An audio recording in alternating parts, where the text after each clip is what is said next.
Hello and welcome to another episode of The Cost of Glory, where it is our mission to retell the lives of the great Greek and Roman heroes in order to sharpen ourselves for the present. We use Plutarch as our guide. Today, a brief episode, and we're going to make it the Christmas episode too. First, a brief announcement. We'll be taking a 2-week hiatus for the Christmas holidays. Merry Christmas if you celebrate it. Happy holidays if you don't. So we'll be coming back December 28th, a Tuesday. So a brief recap and some closure on Pyrrhus before we start the countdown to Gaius Marius, and then a holiday message for everyone. Now, in this life of Pyrrhus, we've heard about Pyrrhus' amazing rise to becoming one of the greatest warrior kings of antiquity, how he humbled the Romans on many separate occasions, and perhaps at the end was humbled by them too, depending on who's telling the story. We heard about his abortive venture to Sicily, where he fought the Carthaginians, those Phoenician colonists of the Western Mediterranean, originally from the Middle East, from Syria, Lebanon, really, but based in those days, the Carthaginians, in modern Tunisia, in Carthage. And we heard about Pyrrhus' return to Greece, how he vied for supremacy over Macedonia and Greece against Antigonus Gonatas, the son of Demetrius, grandson of Antigonus the One-Eyed, who was the great foe of Eumenes of Cardia. And listen to Eumenes' life, if you haven't yet. Find out more at the breakup of Alexander's kingdom. It's a great story. So Pyrrhus lost that war with Antigonus when he was killed in a street battle in Argos in 272 BC. He had 2 surviving sons, though, Alexander and Helenus. These were the grandsons of Agathocles of Syracuse. Now, with Pyrrhus, the hopes for Epirus to become the supreme hegemon of Greece were ended once and for all. The Molossian royal house, though, that Pyrrhus belonged to, stayed in power for another 2 generations. His son Alexander actually ruled for many years. And Epirus was self-sovereign, really, for about 100 years after Pyrrhus died, though it was very much influenced by the will of Macedonia, and that was exactly, of course, the situation that Pyrrhus had been trying to prevent all along. And the Romans, eventually, in the 190s BC, became embroiled in a major war with the Macedonians, the Second Macedonian War. And they were actually fighting the grandson of Antigonus Gonatas. His name was Philip V. And this was about 80 years after Pyrrhus died. And the Romans won that war. It's a story that we'll hear more about in the life of Flamininus, who was the Roman commander responsible for that victory. It was also reported that this was the first Roman honored as a god in his lifetime. Again, that's really another story, the story of the Roman conquest of Greece. So Epirus was more or less taken over by the Romans in subsequent years after that. It was actually in the 170s BC when the Romans finally fought yet another war with the Macedonians, the Third Macedonian War, that time against Philip V's son, so Antigonus Gonatas' great-grandson. His name was Pyrrhus.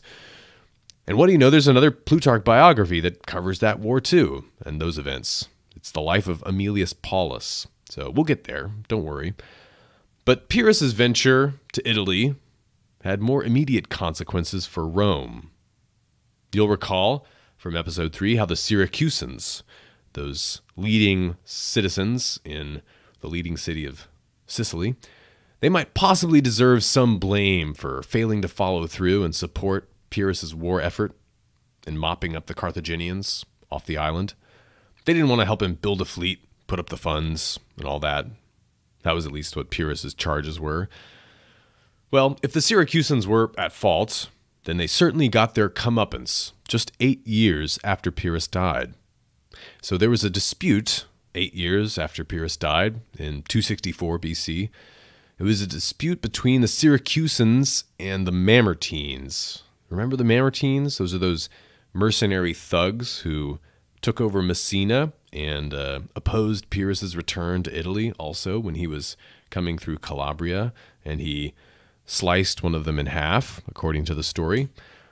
Well, these Mamertines called in the Carthaginians for support in a dispute that they had against Syracuse. But they also called in the Romans at the same time. And both of these great powers came in 264 BC, and they proceeded to fight over who was the most legitimate ally of these Mamertines. And this was what started, for Rome, the great generations-long conflagration that became known as the Punic Wars. In the First Punic War, Sicily was really the apple of discord, as it were, between the Romans and the Carthaginians. That was the prize that they were fighting over. And the Romans called the Carthaginians the Punics, or the Poini in Latin. And that's where we get the name Punic War. Poini, actually a Roman kind of garbling of Phoenician. So the Romans called them Phoenicians, really. Now, that's a story for another occasion, of course. The Romans eventually conquered Syracuse in the Second Punic War. We'll recount that sort of sad story in the life of Marcellus. The great philosopher Archimedes is a character in that story. So that's for later, but Pyrrhus somehow tangentially, in summary, might have pushed things closer to the brink for these two powers, for Rome and Carthage. If anything, it was by leaving a sort of power vacuum in Sicily that became the prize that the two powers fought over. There's actually an apocryphal story that as Pyrrhus was sailing away from Sicily for the last time, he looks back at the shore and he said to the people standing around him, "Ah, my friends, what a wrestling ground for the Carthaginians and the Romans we are leaving behind us." And Plutarch actually relates that one. And he gives some hints that he also thinks it's a little too good, right, for Pyrrhus to say that. Sort of post-event prophecy. But it's a nice story, isn't it? We'll do more analysis of Pyrrhus's character in its proper place, in the Plutarchan place, in the comparison episode, of course. But I want to close with some seasonal reflections, since it's that season. It's a season for gift giving, you might say. So this Christmas, or whatever it is you're celebrating, think of the many gifts that Pyrrhus offered to the Romans. Gifts they all refused.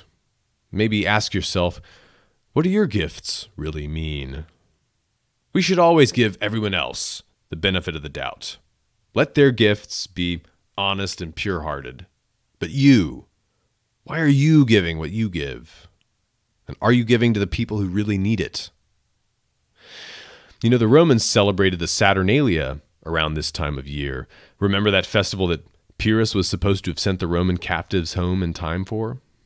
It was the Roman custom for Saturnalia that the masters, on that special day, would offer table service to the slaves in the household. It was a sort of a restoration of the Golden Age, the age of Saturn, as they thought of it, before men needed to work and toil, and before they learned to enslave each other. And don't they say that the Christian celebration of the Nativity drew some aspects from Roman Saturnalia? Well, whatever you're celebrating this year, I hope it's special, and I hope it's with people that you love and care about. Make it that way. Stay safe out there, stay strong too, and most importantly, stay ancient. Season's greetings and Merry Christmas from Ancient Life Coach. Until next time, this is Alex Petkus.